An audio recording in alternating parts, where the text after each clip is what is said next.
ఓం సదాశివసమారంభాం వ్యాసశంకరమధ్యమాం అస్మదాచార్యపర్యంతాం వందే గురుపరంపరాం. జ్యోతిషశాస్త్రాన్ని భావితరాల వారికి ప్రసాదించిన ఋషుల యొక్క పాదపద్మాలకి నమస్కారం చేసుకుంటూ, అలాగే నాకు ఈ జ్యోతిష విద్యను నేర్పిన గురువర్యులు జ్యోతిష బ్రహ్మ కీర్తిశేషులు శ్రీ ఈరంకి సూర్యనారాయణమూర్తి గారు, సూర్యశ్రీ దైవజ్ఞ గారి యొక్క పాదపద్మాలకి నమస్కారం చేసుకుంటూ, ఓం శ్రీ మహాగణాధిపతి నమః, శ్రీ గురుభ్యో నమః, హరి ఓం. వీక్షకులందరికీ నమస్కారం.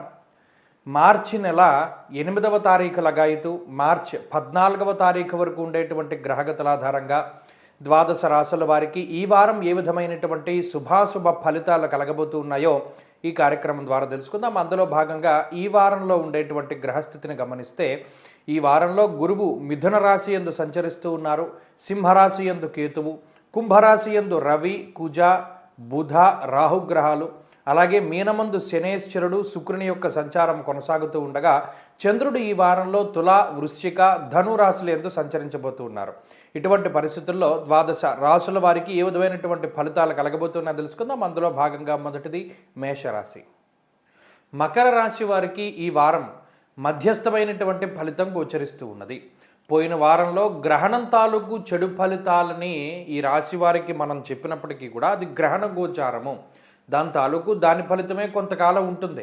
అయితే ఇప్పుడు ఉండేటువంటిది ప్రస్తుత గోచార పరిస్థితి. ఆ ఛానల్ వేరు, ఈ ఛానల్ వేరు, దేనికది సెపరేట్గానే మనం చూసుకోవాలి. ఇప్పుడున్నటువంటి గోచార పరిస్థితిలో ఈ రాశి వారికి 2వ స్థానమందు బుధుడు యోగిస్తూ ఉన్నారు, అలాగే తృతీయ స్థానమందు శని యోగిస్తూ ఉన్నారు, అలాగే లాభస్థానమందు దశమ స్థానమందు చంద్రుడు యోగిస్తూ ఉన్నారు, అలాగే 2వ స్థానమందు రాహు యోగిస్తూ ఉన్నారు. వెరసి దాదాపుగా 4 గ్రహాల తాలూకు శుభ ఫలితాలని మనం మకర రాశి వారికి చెప్పచ్చు. ఏమంటే గత వారంలో బాగాలేదన్నారు మకర రాశి గ్రహణ గోచారంలో అంటే, దాని ఫలితం ఒక నెల 2 నెలలు ఆ రకంగానే ఉంటుంది. దానాలు ఇచ్చుకున్న వాళ్ళకి ఆ దోషం పోతుంది, అక్కడితో అది కట్ అయిపోయింది.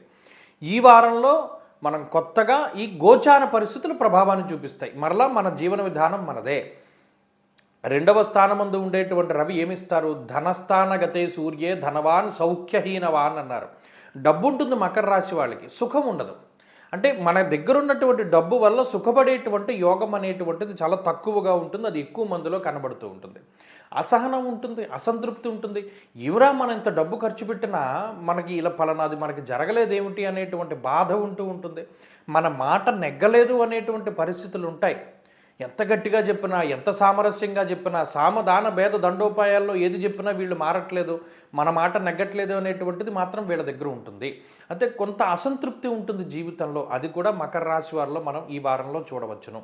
ఇందాక చెప్పుకున్నట్టు ఆర్థిక వ్యవస్థలో ఏ విధమైనటువంటి ఇబ్బంది ఉండదంట. ఆర్థిక దోషాదులు, ఆర్థిక ఇబ్బందులు ఏమీ ఉండవు, కానీ మానసిక ప్రశాంతత తక్కువగా ఉంటుంది. అది ఈ వారంలో కనబడుతూ ఉంటుంది.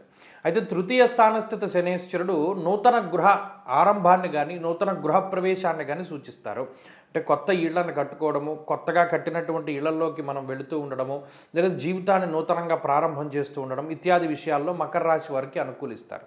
కాబట్టి మకర రాశి వారికి ఈ వారం పరిస్థితులు బాగానే ఉన్నాయి. వీరు మరింత శుభ ఫలితాలని పొందడానికి ఈ రాశి వారు ఎక్కువగా సూర్యారాధన చేస్తూ ఉండడం చెప్పదగినటువంటి సూచన. ఈ వారంలో కలిసి వచ్చేటువంటి రోజు బుధవారంగా చెప్పవచ్చును. అదృష్ట సంఖ్య 2, అదృష్ట వర్ణము లేత ఆకుపచ్చ రంగు. తదుపరి కుంభరాశి.